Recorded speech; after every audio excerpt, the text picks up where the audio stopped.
Lennox Lewis versus Tommy Morrison.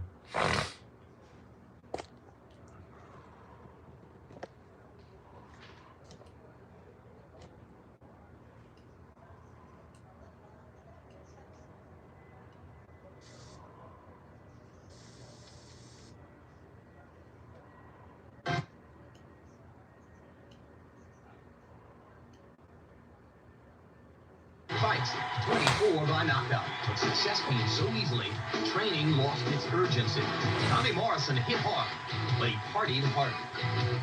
Got into a few tangles here and there, drank a little bit too much, but that was the extent of it. You know, I felt that I got crucified by that short stint that I had hanging out in the clubs and that sort of stuff. But to me, it was fun, and I was too young to realize and too young to be responsible for my career. You know, my career it wasn't always helping me. There was a lot of people that were depending on me, and I was a very selfish person at one time, and I didn't really care about them. I was a me person. A fifth-round knockout loss to Ray Mercer in 1991 stunned Morrison, but not enough to stop him from drinking or hanging out in clubs. For a long time, I think I was in denial a lot. I mean, I knew what my problems were. I just had a hard time admitting it to myself. Tommy continued his routine of partying and training. But in 1993, he won a tactical decision over George Foreman. That victory set the stage for an $8 million bout against then-champion Lennox Lewis. But before Lewis, Morrison first took what he considered to be an easy tune-up fight against Michael Bent.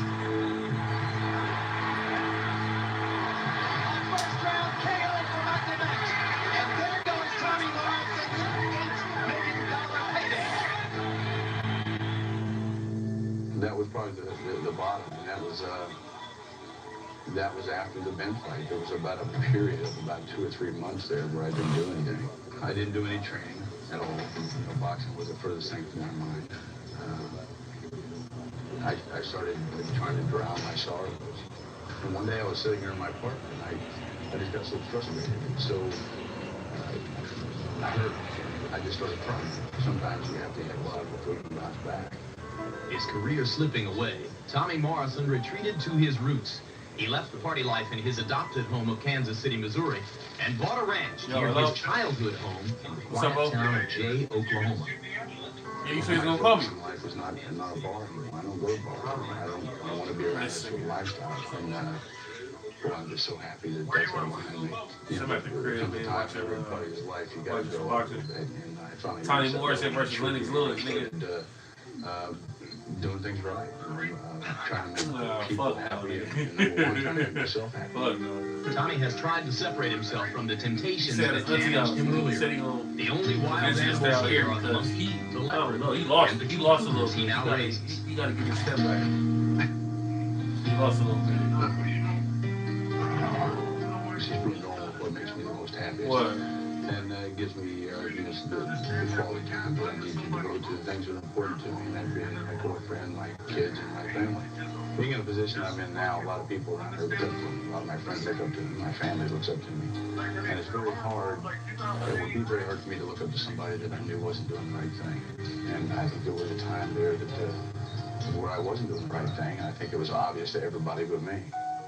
Tommy is saying all the right things, but the boxing world is full of fighters who have claimed to be changed men, only to revert back to their troubled pasts.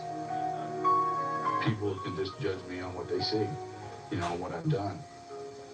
And I feel that if they do that, then they'll see that I'm very sincere about what I've said and very sincere about my actions and trying to straighten myself out. If Tommy Morrison is truly now walking the straight and narrow, he'll remember that the road ahead is still uncertain, in and out of the ring. Tail of the tape, and as we mentioned, Lennox Lewis turned 30 last month. Morrison still only 26 years old. Morrison weighs 227. That's what Lewis weighed on his best night, Halloween '92, when he knocked out Ruddock. But now he's up to 241, and Lewis has a 4-inch reach advantage. Punch that numbers, Larry. Take a look at their profiles of activity, and you can see that they are roughly active in the same degree. about average for heavyweights. The jabs may be the key here, because what we have noticed in their fights is that when they use the jab is when each of them is most effective. And rules of the bout with our unofficial ringside scorer, Harold Letterman. The Lennox Lewis-Tommy Morrison fight is scheduled for 12 rounds. The standing gate count is in effect. There is no 3 knockdown rule. Only the referee can stop the fight, and you cannot be saved by the bell in any round, including the last. Jim.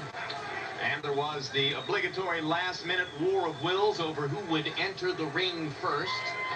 Ultimately settled by a coin flip. And the winner or loser, if you choose to call it that, of the coin flip is Lennox Lewis, and he will enter the ring first. You mentioned his weight, Jim. He's one of those athletes with a wonderful body who conceals a weight gain. If Riddick Bowe had put on 14 pounds since he had won the title, everybody would be saying he's sloppy, he doesn't care anymore, he's not interested in fighting. So maybe beneath that cape, there's something else going on inside Lennox Lewis, and we'll find out tonight. Lewis claims, I'm just a big guy, I train hard, I eat the right way, and if the numbers on the scale go up, all that means is I'm still growing. Is he fooling himself, Roy? Well, I think he could be fooling himself, because this guy at age 30 is not growing as what we consider growing. He may be expanding, but not growing. So the expansive Lewis, with an expansive and seemingly constantly expanding entourage, makes his way in.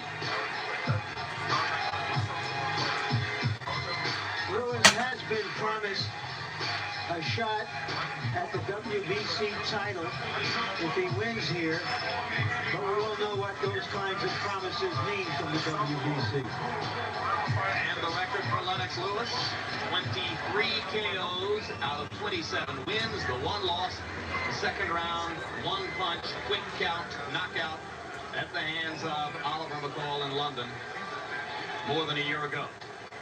Usually, they know everything, maybe finish shooting and all that. And preceded by trainer Tommy Briggs. Here comes Tommy You ready? You going for that spot downtown? You going there? See what's going downtown to some spot.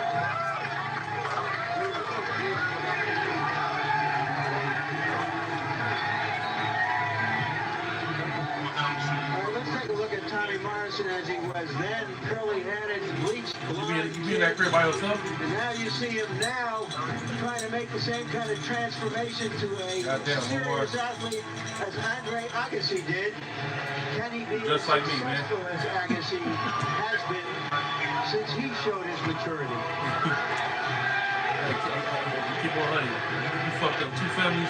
Larry mentioned all of the surgeries Morrison has undergone. The most recent shoulder surgery in the wake of his 6th round technical knockout of Razor Ruddock earlier this year.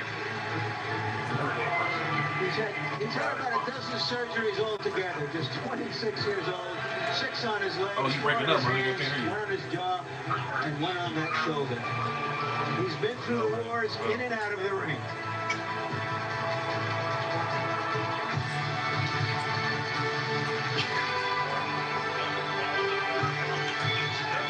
TCB on the back of Morrison's robe stand for taking care of business.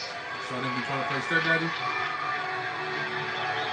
And of course, you see on the trunks the word Duke, representing the fact that he is a grand nephew of the late Marion Morrison, a.k.a. John Wayne. The record for Tommy Morrison, 45 wins, 2 losses, a draw, 39 KOs, both losses to Mercer and Bent, also by knockout.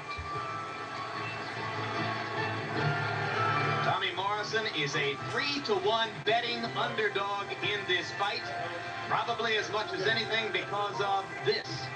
His penchant for tasting the canvas. 10 times in the 90s, Morrison's been knocked down. There they are, once by Mercer, once by Hip, twice by Williams, 3 times by Bent, twice by Draymond Ross Purity, and once by Razor Ruddock. track, as Larry Merchant points out. He only lost the Mercer and Bent fight. So from 6 of these knockdowns, he got up and won the fight. But Roy Jones will look at some tape of Tommy, and you tell us, why is he so vulnerable to the knockdown? One of the main reasons is that Tommy is a big puncher. When you're a big puncher like that, you have to be stationary to deliver the big shots.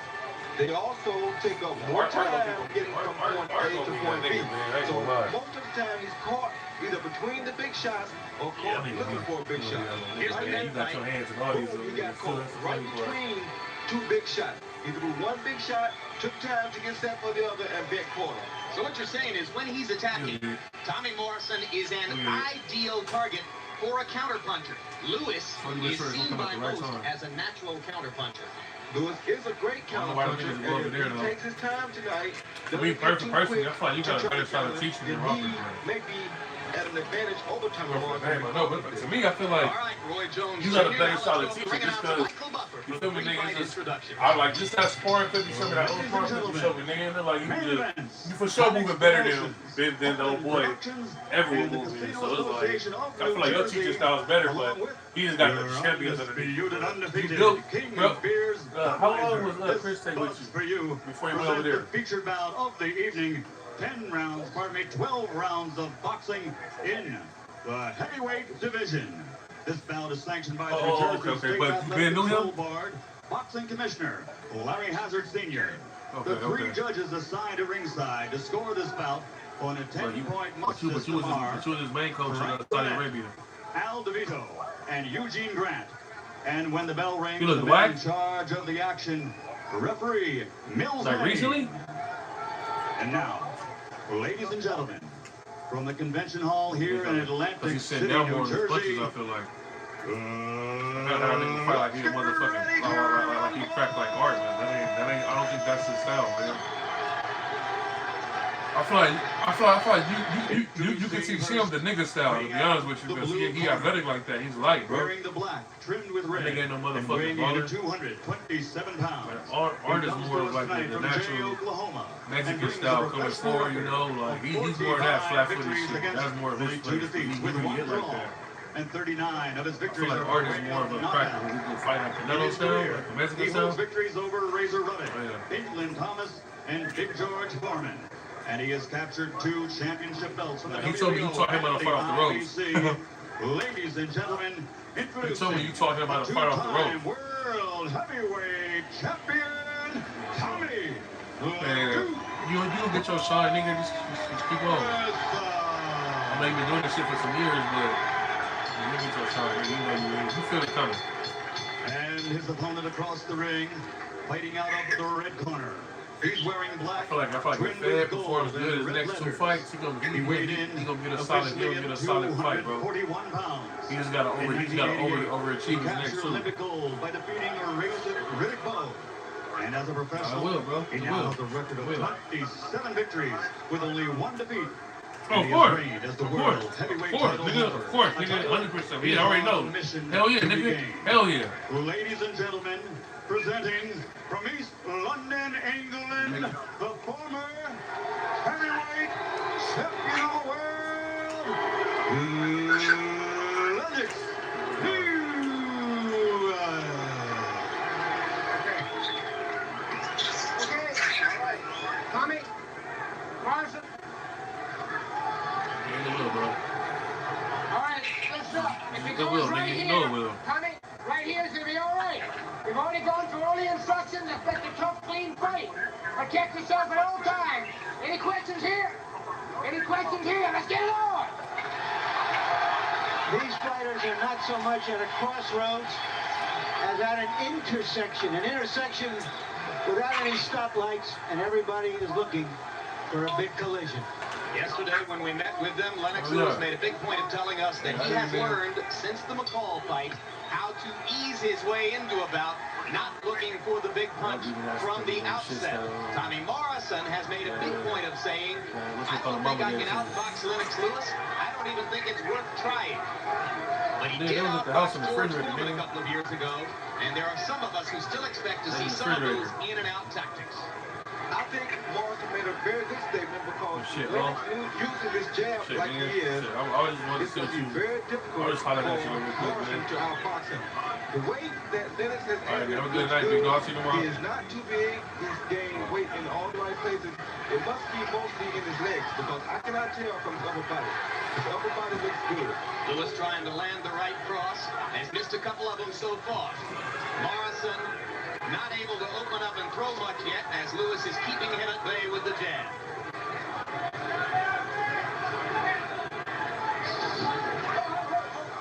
You look at the size and strength of Lennox Lewis in there, Roy Jones. He presents as formidable a picture as there is in the heavyweight division. Yes, he's a that's why I'm bringing that boxing after dark back. Looking at him for a person like Morrison. What I've noticed early in this fight already, guys, is that Lewis's jab is much more authoritative than we're used to seeing it. He's usually calling it out there. He's trying to put some steam behind it now. Yes, but he can't get lackadaisical with it and slow it down because this is the best punch in boxing to counter a jab. Hard right hand by Tommy Morrison as he steps in and gets it across the top of Lewis's left shoulder. Which Morrison just tried to do.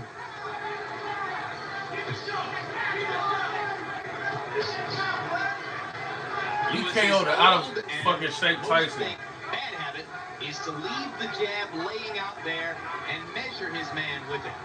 And the reason that they think this is a bad habit is because the best time to hit a guy, like I said, is when his jab is extended.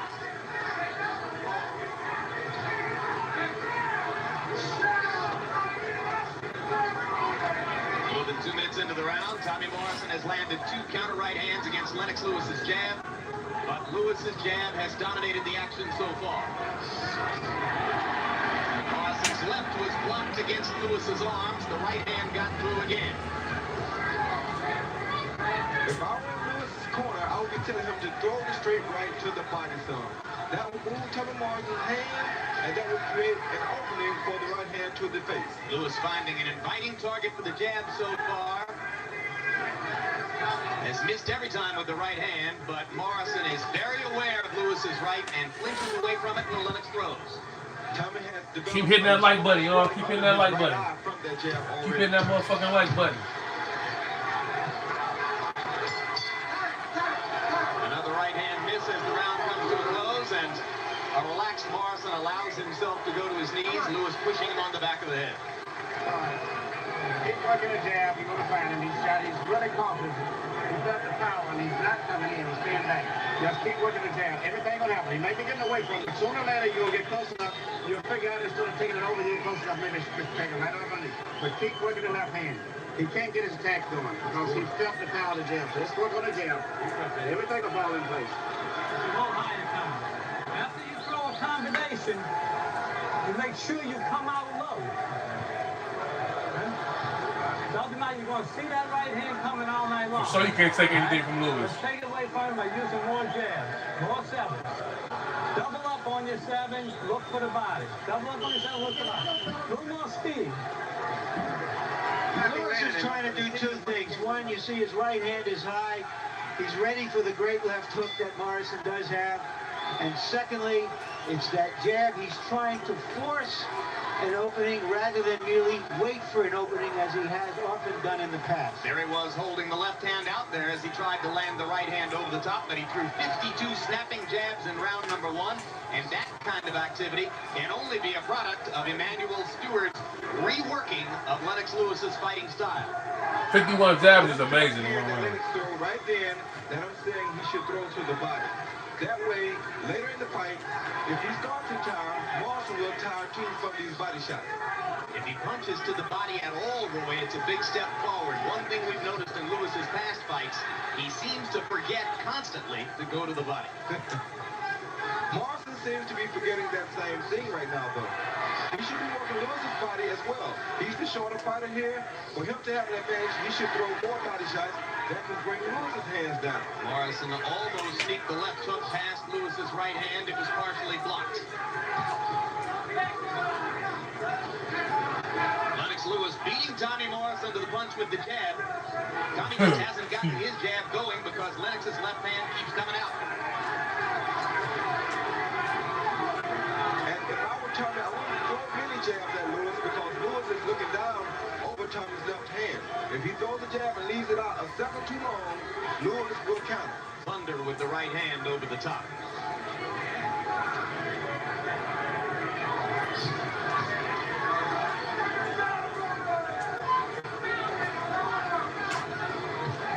One thing I did like about Tommy is that in between the first and second round in the corner, Tommy was breathing long strides off the body shot. Good body shot by Morrison, but he goes down, so score it a knockdown for Lewis. I thought it was a left hook. The fighters had their backs to us, so we couldn't tell. But if it was a very short left hook. Fascinating exchange because Morrison seemed to be doing damage to the body, and all of a sudden he was on the canvas. It was a counter left hook. Right between his combinations, his big punches, which is what I told you earlier about the big punches that he throws. That's what happens to Morrison.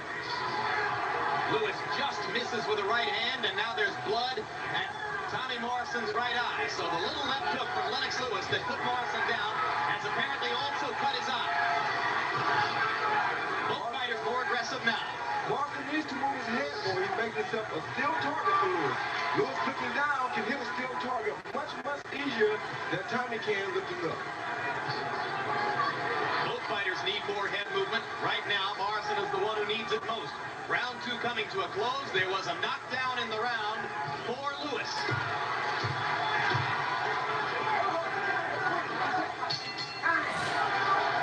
This is the best Lewis we've seen in a while. Much more measured, less wild, better footwork. Much better footwork. Okay. I caught a little left hook there. Go ahead. No, listen to what I'm saying. We're letting him fight his fight here because we're at the end of his punches. Okay. This round, we got to take up the pace. You got to start stalking. All right, let's check out and see that with a left hook that we thought was delivered inside. If it is, it's one of the most impressive punches we've ever seen Lewis land, although it just landed high on the head. But he wasn't even throwing those kinds of punches on most occasions before, looking to throw that short left hook. They get a little low. One thing about the combination that enabled Morrison to be hit was that he threw a double right hand, which left the right side of the face wide open for too long of a period of time. Lewis also has that right hand up around his head like a geek, trying to block Morrison's way in with it. There's another good left hook by Lennox Lewis, and as he goes right after the eye that he bloodied in the last round. The way he's throwing that hook, he's been watching some Roy Jones hit the hook. It's not that good, Roy. Frames, springs removed sometimes, springs cut. He did these springs, Morrison landed a straight right after the opening exchange. so many methods to get eliminated. Lewis still able to keep Morrison out at the end of his jab for the time being. And try it just like this. Lewis must be careful when he goes wild punch there. He shouldn't get wild because that's Tommy's game. Tommy needs to throw the wild punches because he's reaching up. So that law went into effect on September 18th, 1958. And the only cars that could be signed like that. The knockdown, of course, marked the 11th time in the decade of the 90s that Tommy Morrison's been down. There's another good left hook for Lennox Lewis. And if Morrison keeps standing out there and letting minutes dictate the pace, you can count for a 20 knockdown because he will go down again. It's crazy to stand out there on the end of a tall man's punches. He has more leverage out there. It's harder for you to hit him from out there, and you're in his punching reach, and he is not in yours. So how is Tommy going to get inside? He has to move his head and start trying to make Lennox throw decent punches so he can slip him and get inside. Once he gets inside, he has to stay inside. That right there is not the place for Morrison to be. So far, he has not been able to slip Lewis's jab. He's eating it. And as long as that's the case, he won't get inside. Well, there he's inside. He can block the jab, go in, but he can't throw 2 or 3 punch combinations because Lennox is doing something smart. He's punching between Morrison's punches, which is what I told you will be a problem for him. Lewis landed a downward canted right hand there. Not full power.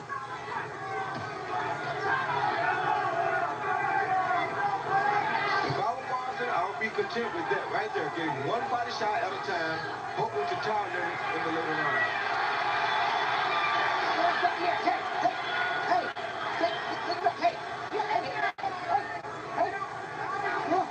Come on, let's go. Nevada tonight. We get a chance later, we'll tell you exactly what's going on there. New Jersey State Athletic Commissioner Larry Hazard looking to nationalize officiating in the sport. He says bringing in a Nevada referee for this fight is one step in that direction. I can tell you one more thing that I can see. Morrison is getting a little closer to Lennox. This means that Lennox may be getting a little tired in the leg department. Morrison, I thought, landed a big but grazing right in that exchange. For sure, that ref gave Butcher Nuggets extended 12 count, nigga. Tyson won that fight. And for sure, treated Tyson in that fight.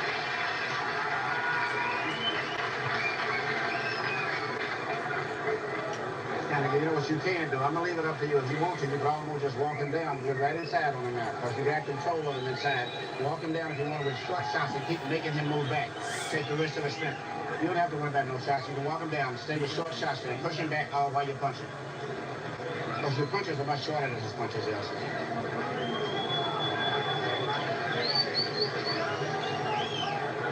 You got to make it happen, Tommy. You're high on me. You're high on me. I need you lower.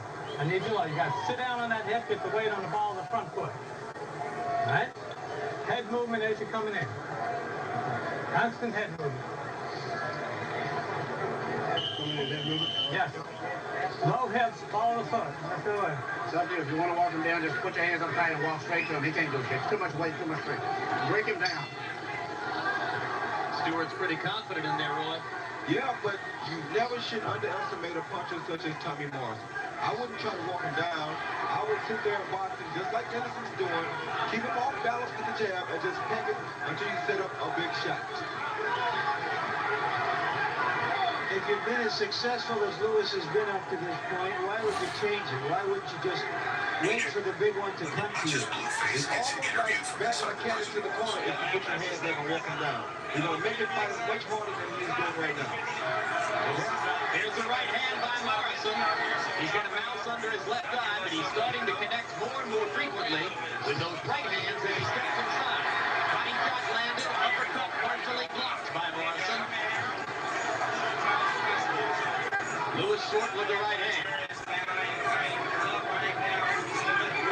Stands to reason that if Lewis listens to Stewart and elects to walk on in, he's going to give Morrison more opportunities. That's what I just said. It's almost going to be like backing a cat into a corner and making him have to fight. Before he wants him to fight, you're going to get caught with some big short punches because he throws powerful short punches. Tommy taking punishment off the jab. More and more, it looks like Morrison was correct when he said there was no way he could outbox Lennox Lewis. Yes, and I said that at the top because if Lennox uses this jab like he's doing, then there's no chance of Morrison outboxing him. He should work on trying to counter that jab. Lewis reaches forward and grabs Morrison. Lewis Lane gets him at the distance again, and Lewis landed a right hand. The crowd approved that move that Lennox made, but that was a smart move. Morrison had got just about in his own punching range, and Lennox was not in his punching range, so he grabbed him. Trying to bring awareness Lewis has not always shown in his career. You put this talent together with real knowledge, and you really got something, but that's always been the case.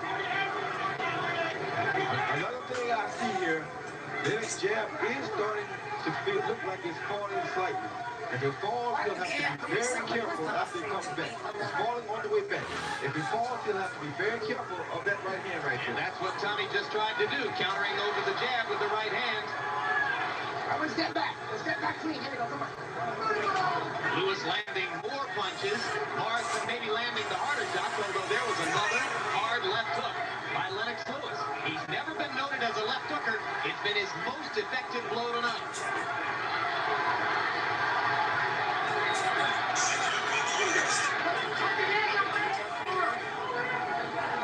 Blood from the right eye of Morrison again after that left hook by Lewis. Morrison stepping in with the right. And lands a chopping right as the round comes to a close. Turn to HBO for the show the pros watch, Inside the NFL, as hosts Len Dawson, Nick Bonaconti, and Chris Collinsworth are joined each week by Jimmy Johnson to take a complete look back and a first look ahead at all the action throughout the National Football League. Inside the NFL premieres Thursday nights at 11 o'clock p.m. Eastern and Pacific time on HBO. Bang, bang, bang, try to get close to your body weight. Stokes was cracking, Drew was cracking, David was cracking, Gio was cracking, Jay Deasy was cracking, Craig was cracking. They got to bust him up real good with that hand. Don't pursue this guy walking down, firing punches. You let him out too many times and you kind of go high. Right? You got to go low to high. Yeah? Tommy Morrison, throughout his career, has had a monumental problem being effective in the fifth round. It happens way too frequently to just be a statistical coincidence. Morrison seems to tire automatically at the end of 4 rounds. His trainer, Tommy Burkett, says to all intents and purposes, he's never won a fifth round in his career. And as the graphic showed you, his punch output normally goes way down his stances. It happened again earlier this summer against Razor Russell. Both of these fighters are very tired. The only thing is that Morrison is starting to swell, and it's going to start, his eyes are starting to swell, and this should start affecting his vision soon. So if he's going to make a move, he has to start making it now.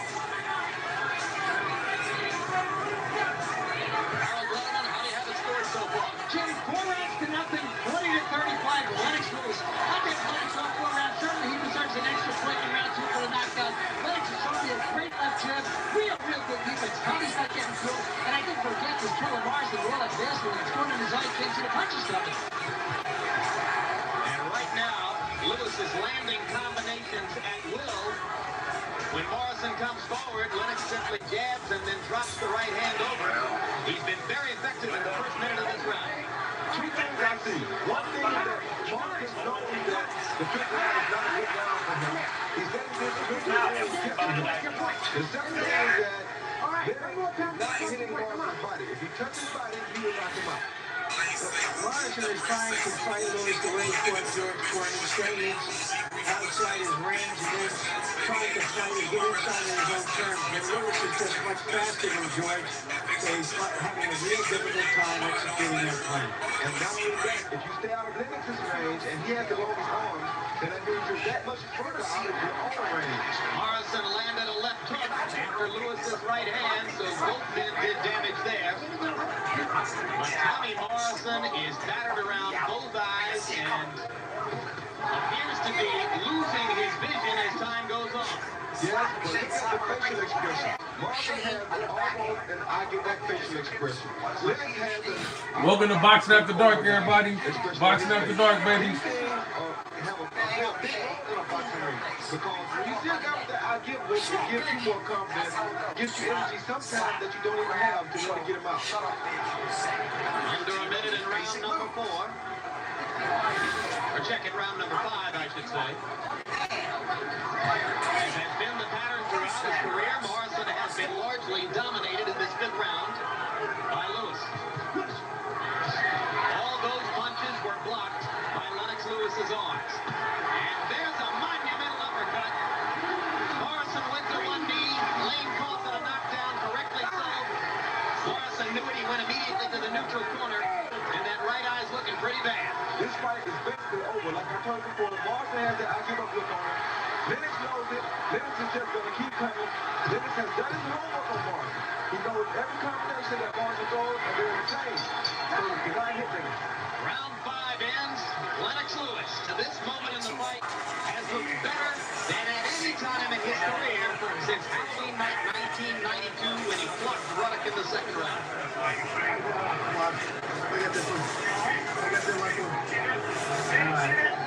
Give him a round, Bob. Give him a round. Tommy, listen to what I'm going to tell you now. You've got to take him into a war this round. We're not going to win by points on this. We got to get low. We got to stalk him. We got to take him into a war. Okay, nice, tight, well-controlled combination. He's thrown a lot of long right hands, Lewis, in this fight, as we've often seen him. But it's that short one that Tommy Morrison didn't see that put him down. Like I said, Lennox has done his homework on Morrison. He's using some of Morrison's old combinations on him. That's Morrison's favorite combination that he dropped him with just then. Tommy Virgin, Morrison's trainer, sounds like he might stop the fight himself unless Morrison can do some serious damage in this round. Yes, He asked the doctor to give him one more round when the doctor wasn't even thinking of it at that point. yes, but he can sense the urgency on Morrison's face. Morrison has basically almost given up in this fight. He wants to go out and see can he land a big shot now. Oh, that's a terrific right-hand shot by Lewis. That landed flush on Morrison's chin. Very good. But Morrison just wants a chance to try for one more knockout. Then I think he knows that he's basically outclassed by Lewis. He'll make a statement here anytime.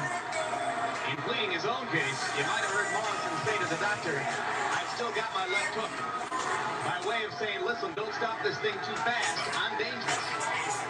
But the left hook has not been a factor so far. Down goes Morrison again, and this is becoming a blowout. Morrison is too concerned about his eye. He's let his eye take him out of the fight. Third knockdown of the night for Lewis. And Lennox begins to showboat just a little bit. Now he comes back to the jab, popping it and bringing it back the way you're supposed to. This is the round that Morrison stopped running after taking a terrible beating. Lane's getting very close to a stoppage here. You get that sense. Down goes Morrison again, and I wonder if Mills has seen enough. There is no three-knockdown rule in effect. That's the fourth knockdown of the fight, and that'll do it. A terrific performance by Lennox Lewis. Defensively. About to run another Lennox Lewis versus Shannon Briggs. Lennox Lewis versus Shannon Briggs.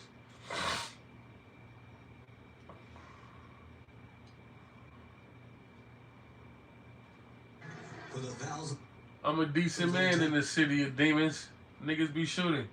Niggas be scheming. Alongside Joe Macy. Joe, I gotta ask you, the look on the face of the champ, Lennox Lewis. You have been in these heavyweight stare-downs, these heavyweight showdowns, that moment. Have you ever seen such a singular focus where it's as if he doesn't even hear the crowd or his surroundings of what you see on Lennox Lewis tonight? I didn't even see him blink there, Joe, for about 6 minutes straight. I mean, he's confident, he's focused, and you can tell.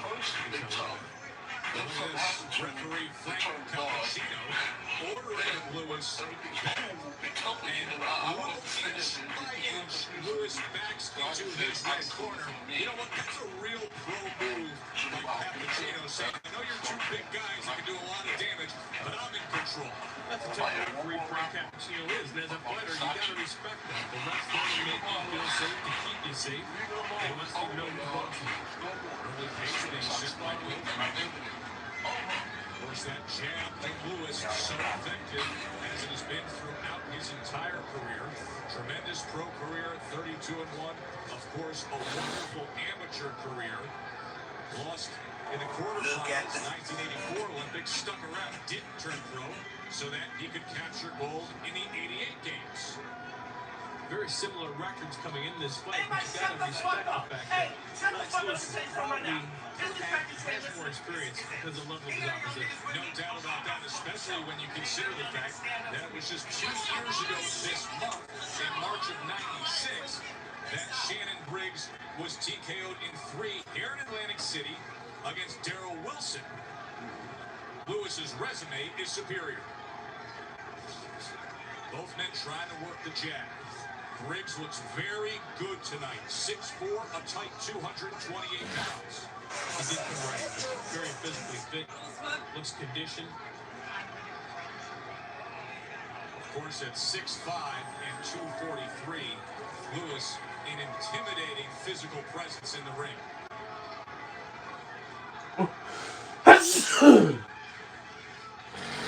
Shannon Briggs coming off of that controversial majority decision over Big George Foreman. Lennox Lewis, tons of momentum. It was back in October here in Atlantic City that he it's too hard. Hey, skinny, it's too hard to show them fights, bro. We can watch that David Hill versus Lennox Lewis next, but it's too hard to show. It's too hard to show MMA fights, bro. It's too hard. Caesarism. You just on the fucking at the spar talking shit, talking about they can't stop a double leg takedown. The perceived gap in skill. He's got good skill. He's lacking the experience that Lennox Lewis has. Obviously, we'll see what the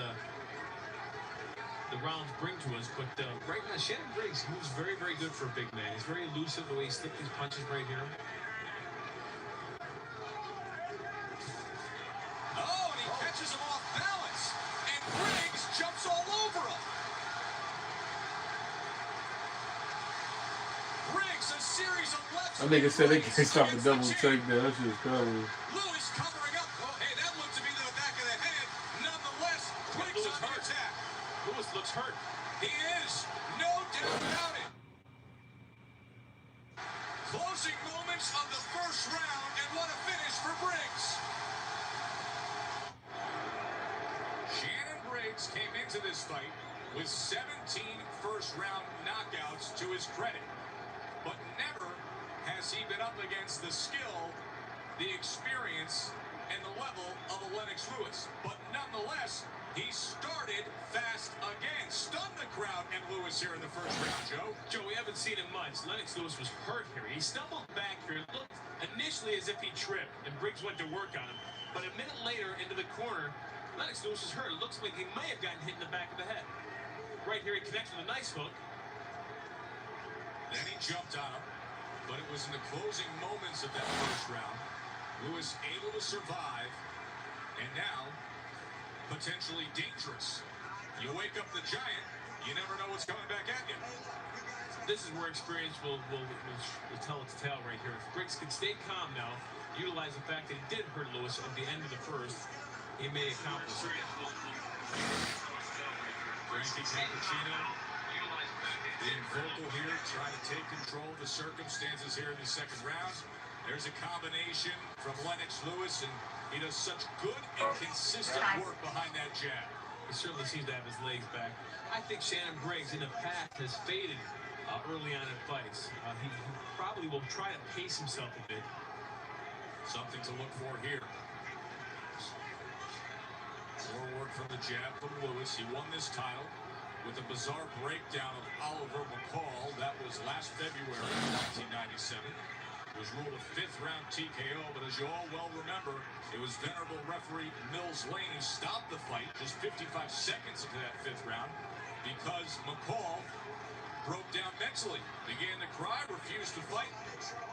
And Lennox strapped on the belt, trying to defend it tonight here against the Brooklyn Knight, Shannon Briggs. Perhaps one of the oddest things we've ever seen inside the ring.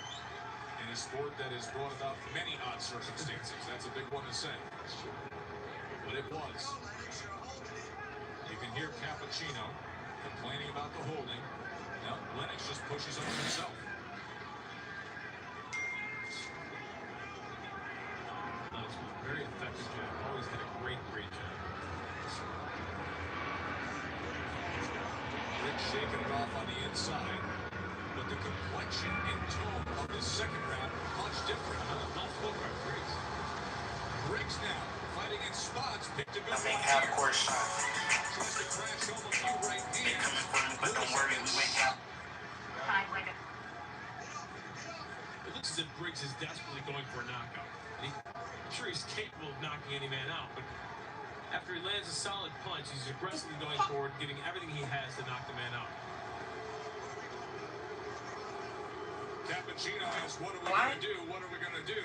He's hoping not more than that, or he's going to have a very, very long night in between these two behemoths.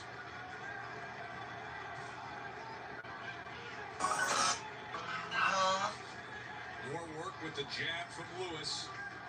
He's settled in very Muhammad Ali cooks Lewis. Nigga, what the fuck? Of that 15-second offensive surge from Briggs and popping well there. Ali cooks in his Lewis. Punches connected.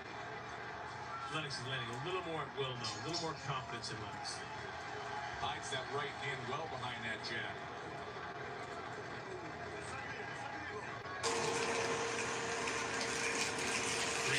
Adrian Davis and Shannon Briggs' corner. I'm a decent man in the city of demons. Niggas be shooting, niggas be scheming. For any reasons, mental health reasons, financial reasons, but it's all many reasons. Cause the streets don't love the city, but I love the city. I'm a decent man in the city of demons. Niggas be shooting, niggas be scheming.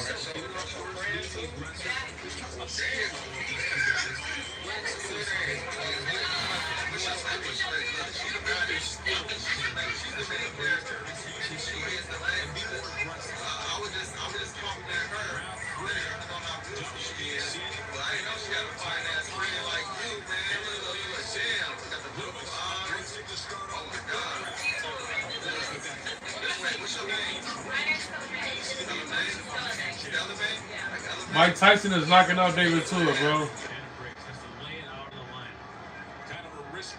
I think Ali is the greatest boxer to ever live. They didn't duck no smoke, fought everybody, didn't duck nobody. Ali is the greatest boxer to ever live, my boy. Ali is the greatest boxer, in my opinion. He's my favorite boxer.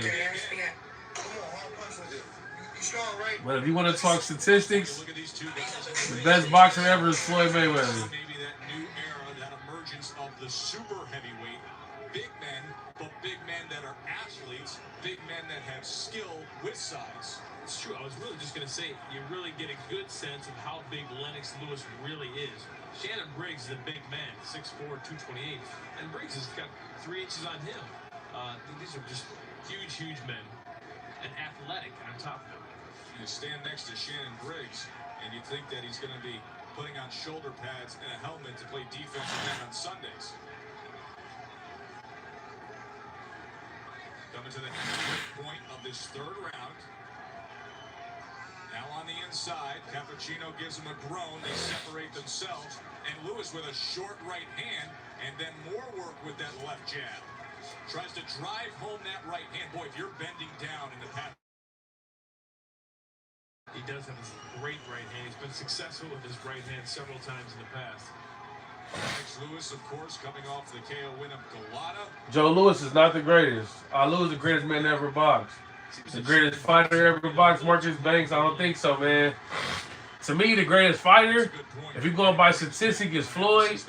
But the most complete boxer is Sugar Ray Leonard, bro.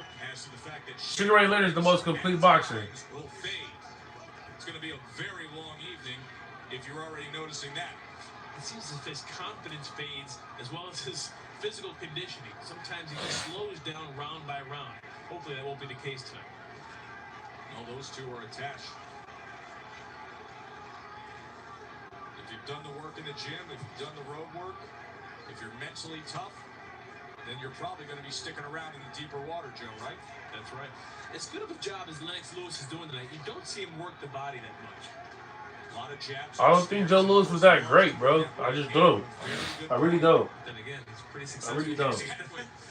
I really don't. It's not broke. Not much to fix at all with Lennox Lewis. Coming to the end of round 3 for the WBC heavyweight title.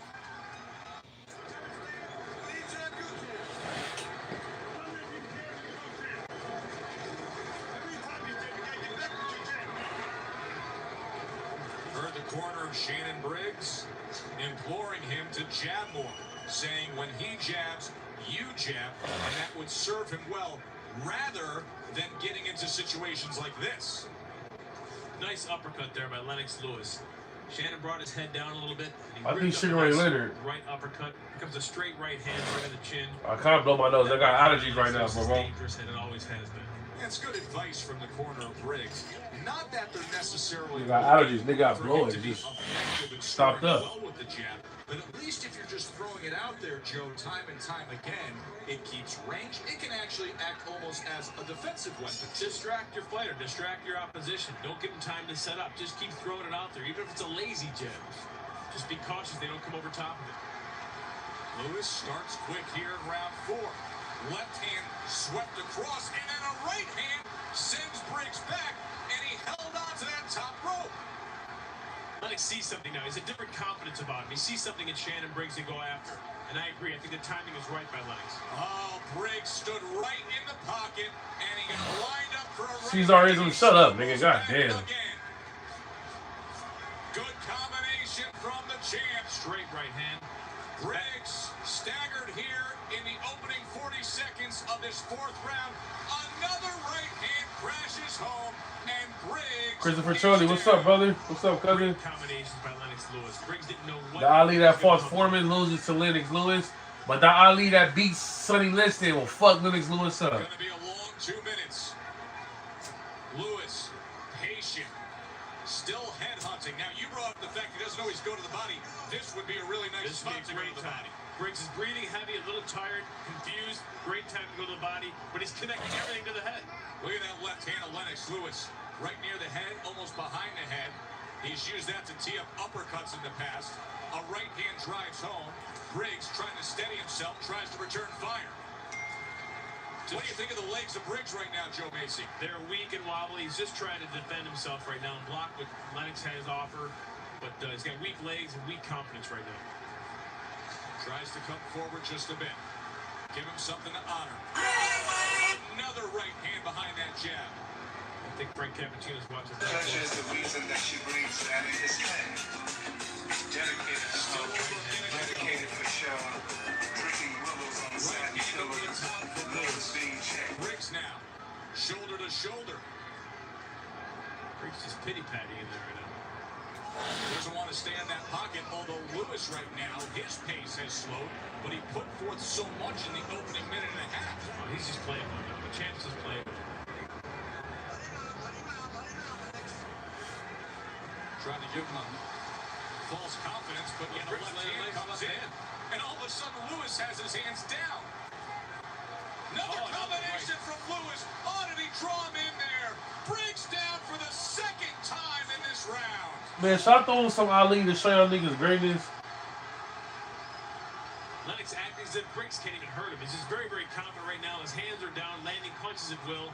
Briggs very confused. That's Shannon the Cannon. Can he survive the final seconds of round 4? What a huge round for the champ. Lennox I think Ali's the baddest boxers ever because he stood for something bigger than boxing.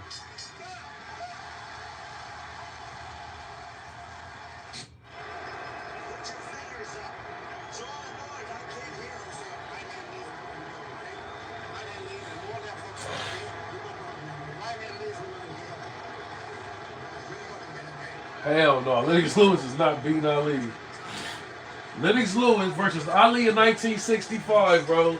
Ali is going to keep dancing around Lennox Lewis' slow ass. Fuck you talking about? In that 4th round, Briggs went down twice. The first one was devastating. This left hook here, right here, just wobbles Briggs up. He falls forward. He comes over the right hand, putting Briggs down. It's a great, great right hand by Lennox Lewis. Shannon Briggs, 30-1. Lennox Lewis, 32-1. But as we start this 5th round, Yeah, Sheree Robinson killed little Jimmy Doyle with a left hook. He had a dream about it too. Briggs tries to show a little heart, a little courage coming off the For sure, Marcus. He's got to whatever he has left here. He's lost that round so bad in the 4th. Come out here with a little aggression. Show Lennox Lewis that you're not hurt, you're not scared. Shannon Briggs ain't nothing. Good solid jabs from Lewis. Briggs, a sweeping right hand that was blocked. Lewis is completely confident right now. Right hand scored. Briggs takes a couple big steps back. Left hook. And then that left hook comes in again, hooks. Joe. You called it. You said it sets up the right hand. It did it again. Landed 2 successful left hooks right there. Nice hard shots right to the chin of Briggs. What do you do if you're Briggs at this point? Not much left to do. Defend yourself. Defend yourself. He's confused and he's tired, and Lennox Lewis is oozing with confidence right now. And he's getting into trouble early in a round again. Nice chin right. Oh, the right hand behind the jab. Briggs is laid out. He is laid out just staring at the ceiling here at Boardwalk Hall. He did get up. He got up quick, but will he be able to weather the storm? The right hands are just coming right over top of Lennox Lewis. Another left hook. There's that right hand again. Frank Cappuccino's got to come close and be looking at this. He's got to be taking a good look. Briggs is taking a lot. punches Sure. himself down to the canvas after he threw that one down. He stops the fight on what looked to be a slip, but nonetheless, a lot of damage from Lewis. You almost can't argue with that stop it there, Joe. Almost as if Cappuccino was thinking about it, saying, I'm going to do it at some point, and he just chose that spot. I think so. He didn't technically land Lennox, but that's a good stop. He's been down too many times, and it was looking like he was headed to be hurt. And it had that look, Joe Macy, of a fight that wasn't going to turn itself around in any way, shape, No or way. form. No way. Shannon Briggs is not one known to get stronger as the fight goes on, and I think it's a good stoppage on Frank Cappuccino's part.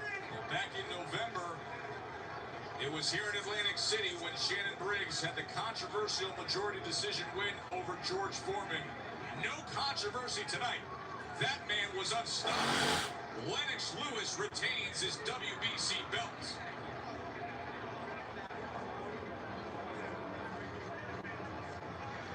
The firepower started up in the 4th round, and it led to even more in the 5th round. Joe Macy, let's take a look back at just how Lennox Lewis was able to pull this off.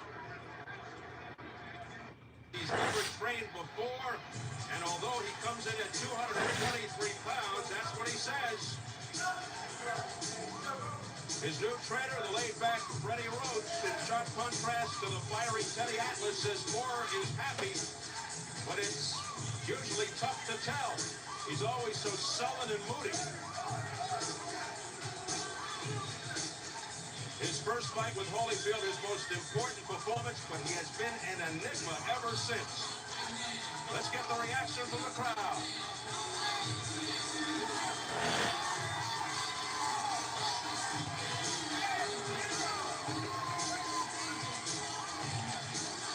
Hearing some cheers and boos, it's kind of mixed as he makes his way towards the ring. A former ferocious light heavyweight champ, always needing a push as a heavyweight. Mixed reaction in the ring for Michael Moore. What more motivation or incentive could a man want than arguably the most coveted prize in sports, the heavyweight title? Michael Moore. All right, Marcus Banks, have a good night, brother. Much love, nigga. Look at the WBA heavyweight champion.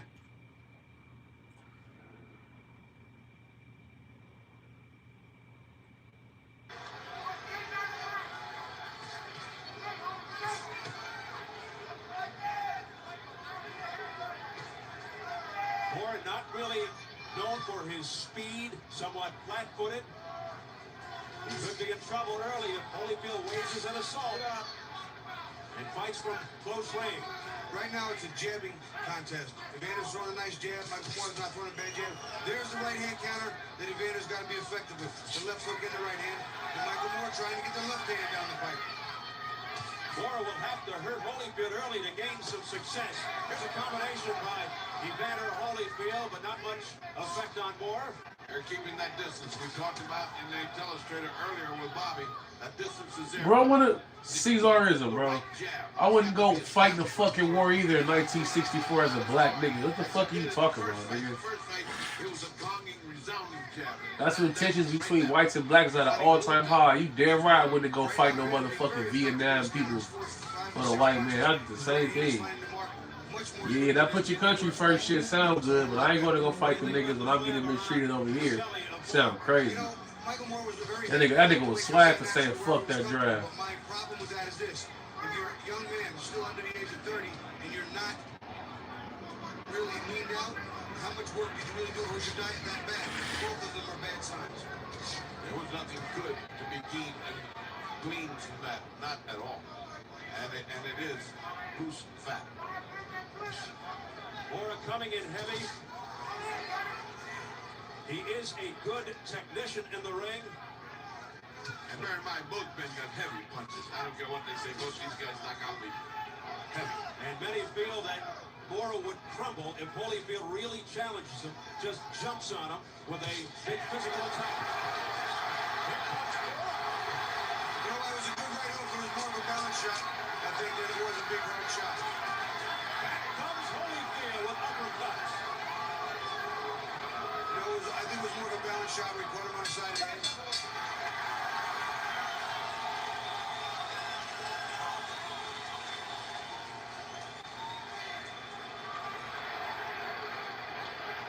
square up, boss. Put your hands up at all times. Like so. Listen. Don't throw the right uppercut when you're outside. Get inside first and then rip it up. Hands up, boss. Hands up. Put it in the car. No water. You don't have to look for no clean shot either. That's lane. That's lane. Let's take a look at Holyfield getting hit on the side of the head. See, he did get hit, and he went back. It was a balance, a little bit of balance, but it also was a resounding hard shot. It's a good right hook to the temple, but I think balance had a lot to do with the movement. You can't take anything off that, and he felt it. Good first round action. But Morrison scored the best punch with just 15 seconds remaining. Round number 2. Remember, Mike Tyson called Evander Holyfield the best counterpuncher he'd ever seen. Evander Holyfield is an excellent boxer, counterpuncher, and boxer puncher. And a great left hook, too. But here comes Michael Moore trying to smother Evander Holyfield. Then he takes a big step back. What you have to worry about now for both fighters when this fight unfolds this way, in the late rounds, the nutrition, the training, or I believe the nod goes to Evander. Well, we're going to see if it gets to the late rounds. It just doesn't look like it's going to be a late round fight. Conventional wisdom dictates that a fast-paced fight would favor Holyfield, slow-paced Moore.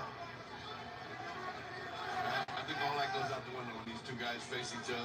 We're through speculating. Now it's there. There's a beautiful right uppercut counter by Evander Holyfield. Moore counters him and he covers nice.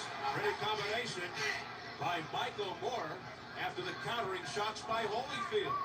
So Moore ready to stand right in there and trade. I thought Evander won the first round. He won the whole round. There's one big punch he got at the end. I didn't think it was enough for Moore to take the whole round from him. It's going to be a very cat and mouse type thing, I think, for the first 3 or 4 rounds. Yeah. The thing is that the counter of Evander is wonderful, but Moore fights back 3 or 4 punches at a time. He's not laying down here. This is a very, very competitive first and second round. Moore looks like he wants to jump on top of him and put some punishment on him early. Briggs, step back easy, step back easy. How about that? Michael Moore lifting Holyfield off the canvas, showing his strength. He doesn't want to be pushed around like Tyson was, and he said he wasn't going to be. So let's see when it gets to pushing in the show. Well, that answers some questions right there. Many felt Holyfield stronger than Moore and able to push him around like he did Tyson. Well, you know, a lot of individual styles and leverage. Tyson much shorter, style the way he moves. Evander used his leverage with his height. Did some very good things with his movement, his feet, his balance. Michael Moore just not be the same way.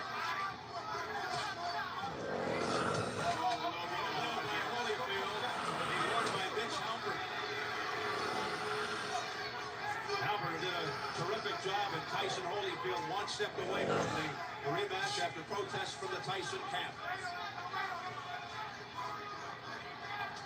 Based on the way that turned out, he was glad he did step away. Mills Lane took over. I think Moore is doing very well this round. Yeah, I think this is a quarter round so far. He's getting his shots in.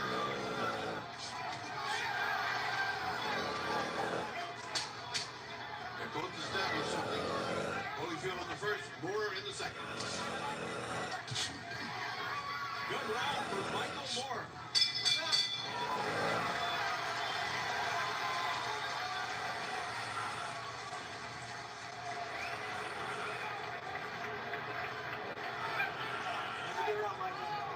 Deep breath. More. There you go, son. Good job. Now, Mike, the straight left hand is going to roll up. And once you come back to the hook to the body behind that, and you're off to the side. Don't stay in front of this guy. You hear me? After your combinations, you got to get off to the side. All right?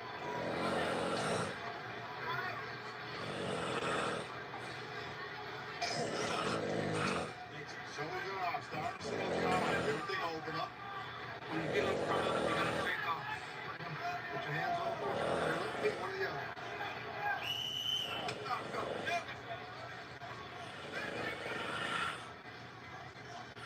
Let's hear what Emmanuel Stewart has to say. The fight is moving along the course, and I would say it would be a worse for Evander Holyfield. There was 3 different styles the fight could take place, and one would be for Evander, the pressure of Mike can get over him close.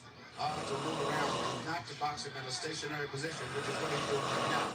And if this continues to go along his, Michael's right jab is going to be a big factor in his precision, those short punches. Evander's fighting the exact wrong fight to be fighting Michael Moore.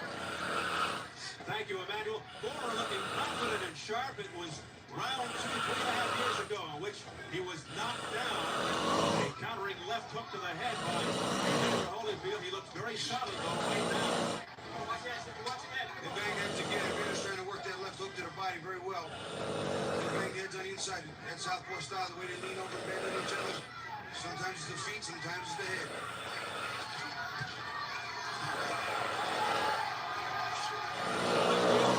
Pressing the attack momentarily, steps back.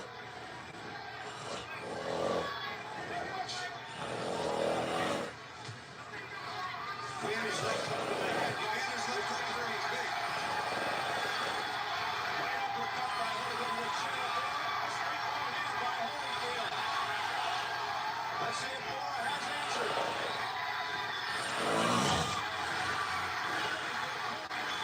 He's starting to the right hook. Holyfield, though, I believe is cut. Right eye area. They bang heads. I think it was my headbutt. We got corner. Here comes the doctor, and here comes Van Newton. Let's go, Jeff. Accidental headbutt. Let me tell you, it's the right way. They banged heads by accident over here. We mentioned it at the top of round 1. Look out for the headbutting, and Holyfield looks to shake it off.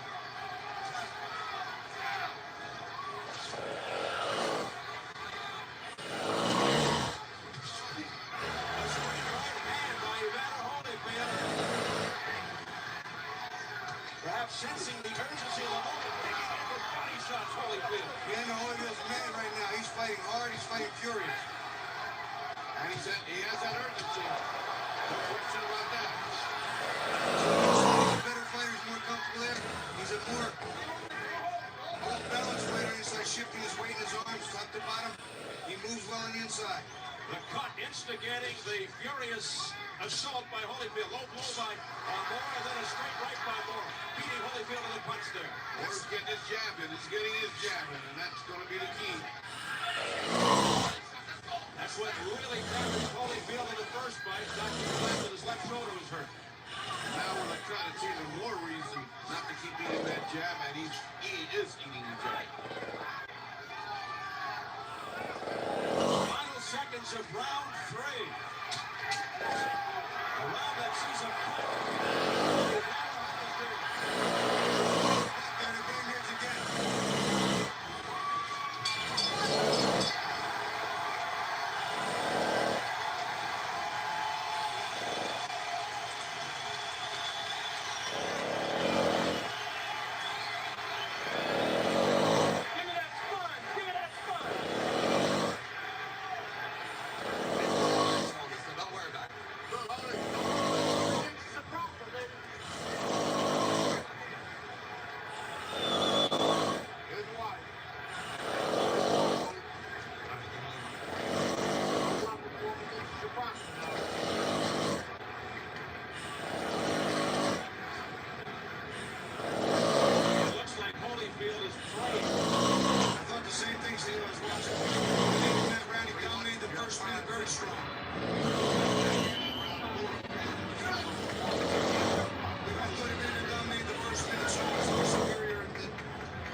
Physician at ringside, he said the cut over Evander Holyfield's right eye is not serious at all right now, and it is not in any jeopardy of stopping But that was a serious Michael Moore while you were talking, Jim.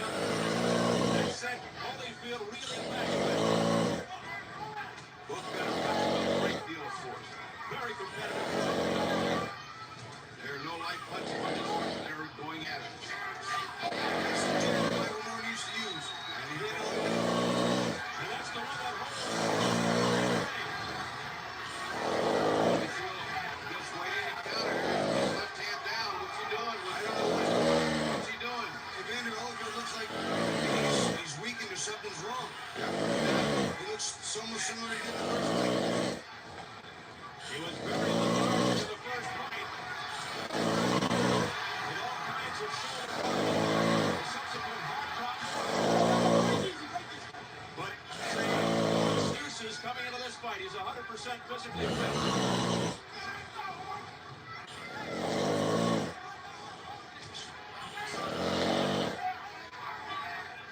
And now Moore lights up. But comes back with a shot to the side of Holyfield's face. Holyfield slammed Moore's face. By Holyfield. That hook was right in pretty nicely. By Holyfield, flush on Moore's face. Right into that one. Moore's using a nice jab again. And so he does. That wasn't a smile. I think that was a scowl. Holyfield's using the jab. And angry. A short just on Moore.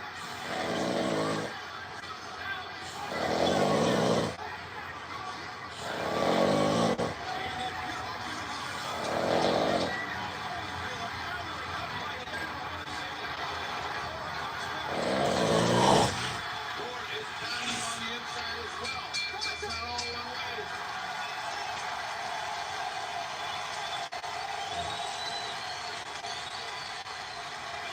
Well, this is the fight you wanted, America.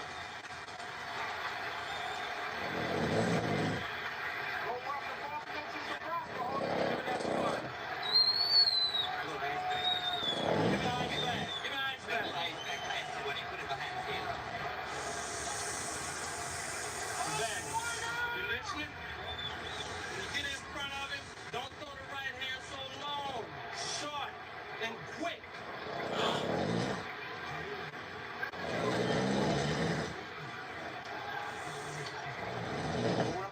You hit it on the left hook in the body and he held. Let's take a look and see if we can see it. One round ago, where that cut might have taken, but they did run that jab. It looked like that big, but anything can happen. It doesn't have to be big. It's how to start this. It does. Cut over Holyfield's eye seeming not to be a factor in round 4. We enter round 5. Hey, maybe Michael Moore truly does respond better to Trainer Freddie Roach's TLC approach than he did to the tough love of Teddy Atlas. We'll see. Well, I think he's doing very well here. Very, very close fight. Either way, whichever way you got it, it's close.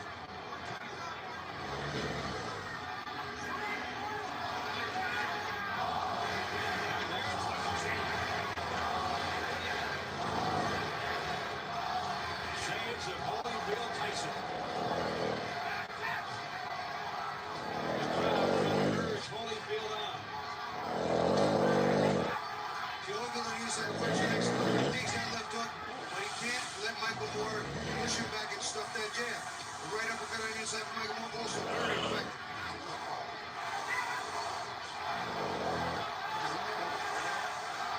Not only in the ring, but in the stands. Fans of the Holyfield that Moore. Holyfield 3 rounds to 1 by virtue of the online score. Straight right, followed by a left hook by Moore. 8 punches that landed. Well, Evander Holyfield, I don't know what he looks like. He's looking for something. He can't find his rhythm, or maybe he's a little tired or something's wrong. He just looks a little off, a little bewildered. He looks a little tired, and bewildered is the word. The question is, the distractions perhaps in the ring, are they taking their toll? I think the biggest toll it's taking right now is Moore's punching himself. That's what I think he's doing. I mean, he's punching him to the body. That left hook is getting him dizzy. I mean, not the hook, but the jab, the right jab. Is Or all of the above. Perhaps a combination of things. Perhaps, remember,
uppercut, jab, bang.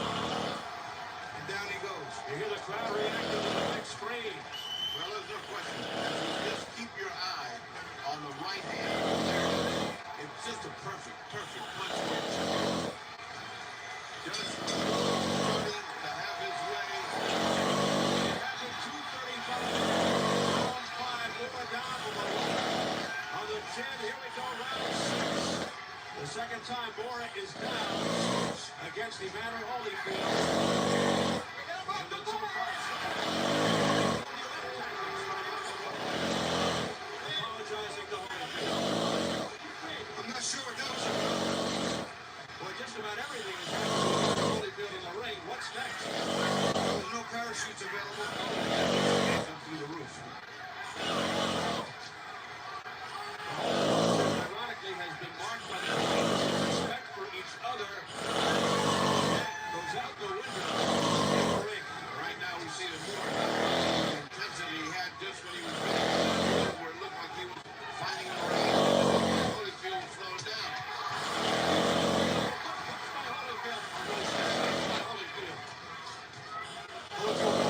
Left hook there, starting the body to the double top of the head. That's the punch that was the nemesis for the first time. This time it was straight. But Bora inside against Holyfield. He's just not punching as hard. He needs his round to recover, I believe. Bora knocked down the last round late. Body the right side. It does look tired to me, gentlemen. I don't know what. It just seems to be something's off. It seems like he has a repeat of the first fight. Maybe Michael Moore just is the nemesis because he was down in both fights, but Evander has not looked strong in both. Bora has dished out his share of punishment. He's made steam out of Holyfield. Winston trying to get his right arm.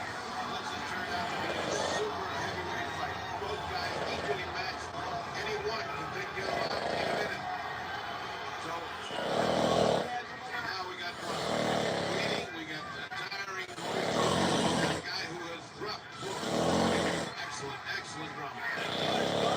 Holyfield is trying to rub it away. He's getting into the right eye. Let's not forget, if they stop this because of an accidental blood, we still go to this. Accidental foul occurs before the end of the fourth. The technical draw after the end of the fourth. Indeed, for the card.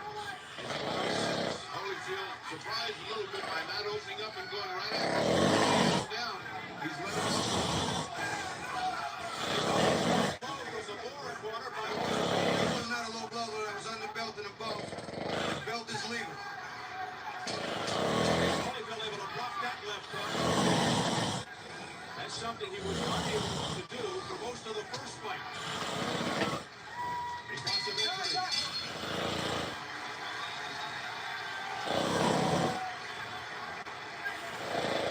Get in your rhythm. Come on, sit down. Give him the squat. Nice back. Good behind him. Punches together, baby. You got to have your punches put together now. You're getting too tall, too. Keep that close. Hey, stay small. Baby, you get this guy out of here. Don't try too hard. Really water. Here, drink this. Drink this one. Well, let's see this technical sport out of desperation. I think, yeah, he was a linebacker in his day. Heavy work. I don't think that does Moore any good at all. Personally, I'm too lazy. Well, let's see what Mr. Holyfield's got in mind for Mr. Moore. Emmanuel Stewart, you've trained both these guys. Your thoughts at this point? Well, you know, the way the fight is going right now is, to me, still favoring Michael Moore. Even though Evander is looking good, Michael seems to be more sturdy, and this is the pace and the distance that he likes to operate from.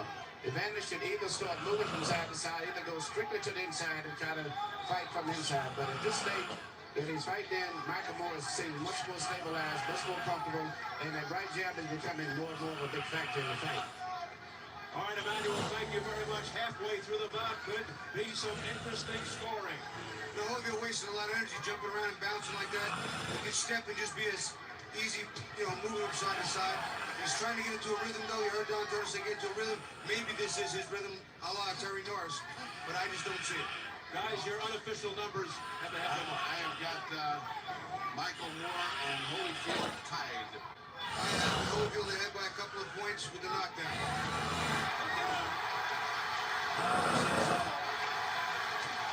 A straight right hand by Holyfield, looking to put Moore down. And this time he doesn't have enough time to sweat it out. There was a delayed reaction and Moore almost went down and refound his balance. Again, it's the toughness is what we're talking about.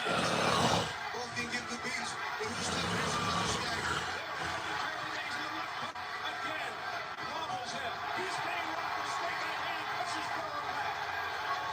Bora has been staggered. Too much time, too much time. Moore has got too much time to kill. Holyfield should attack with everything. Both fighters are squared up fighting, but they're very tired. A 15-second barrage by Evander Holyfield. He continues to second knockdown for Holyfield. 6, 7, 8. He gets up by 8, but he has 55 seconds. He looked at his corner real hard, and everybody said, get up. Could this be the end? Bora in dire trouble. 40 seconds to round the gun, and he goes again. There's 3 knockdown rule. This is headed towards 10-7 round. 6, 7. Down to 155 again at 220. Can he survive the final 25 seconds? That comes Holyfield. In furious fashion. Looking to end here in round 7. Bora fighting back with all his heart. A right on the temple. Uppercut, left hook by Holyfield. Michael Moore's taking some big shots, and he's fighting back. He's going to make it. And there's the bell. Bora gets caught.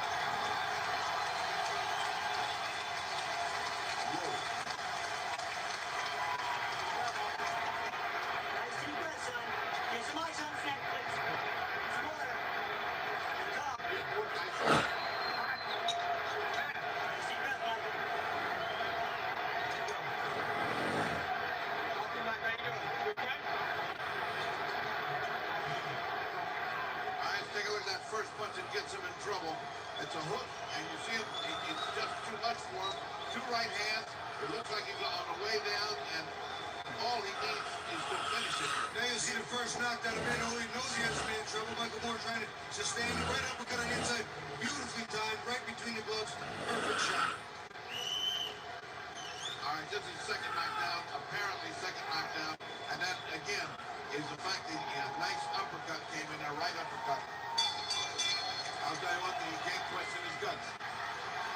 Michael Moore down 3 times in the fight. In the 7th, we enter into round 8. Well, he certainly sheds that heartless, lackluster tag tonight. Michael Moore in the breeze. And people that might see a dull fight can forget it. This is excitement in the heavyweights. I had that last round 10-7, which gives Evander a commanding lead. 2 times, almost 3. And here's how the online viewers see it. 6-1 Holyfield. 2-7. He's absolutely far, far ahead. About the only way he can lose this now is to get knocked out himself. I have it 4-2 and 1 even.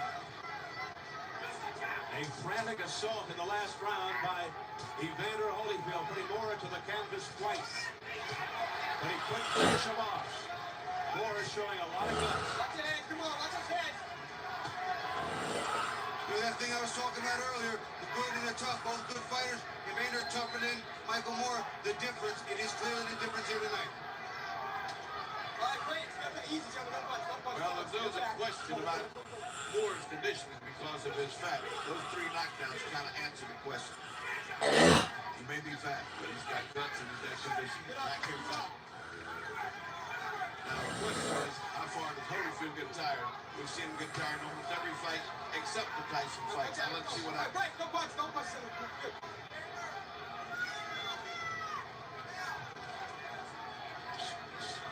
sometimes Holyfield needs to get hit to get it going. And that's what we saw here tonight.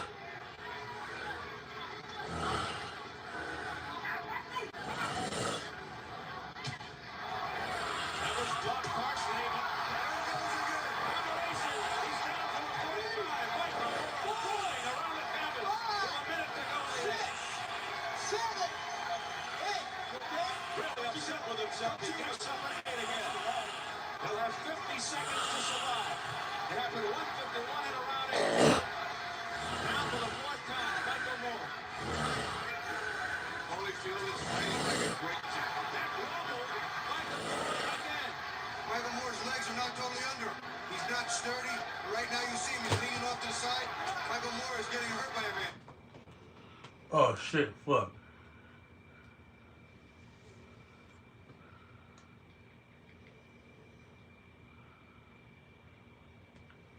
Getting hurt by a man. 1 or 2 more punches could end it for Holyfield. Well, he's delivered him and it doesn't do anything. 25 seconds and counting. Look who's going back. Look at Moore waving Holyfield on.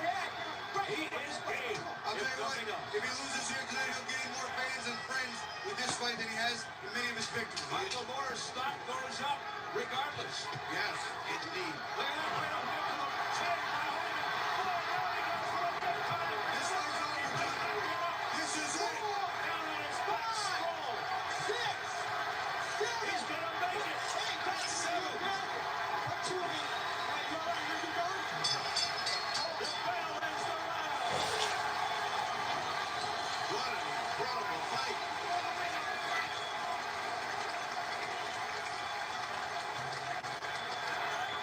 A few more of those, and the corner's going to have to start asking, do you want to send this guy back out for more of that? Now I believe Michael Moore cannot win a decision because he's too far in the hole. Every round, 2.3 points. Look at me, Michael. Look at Clip.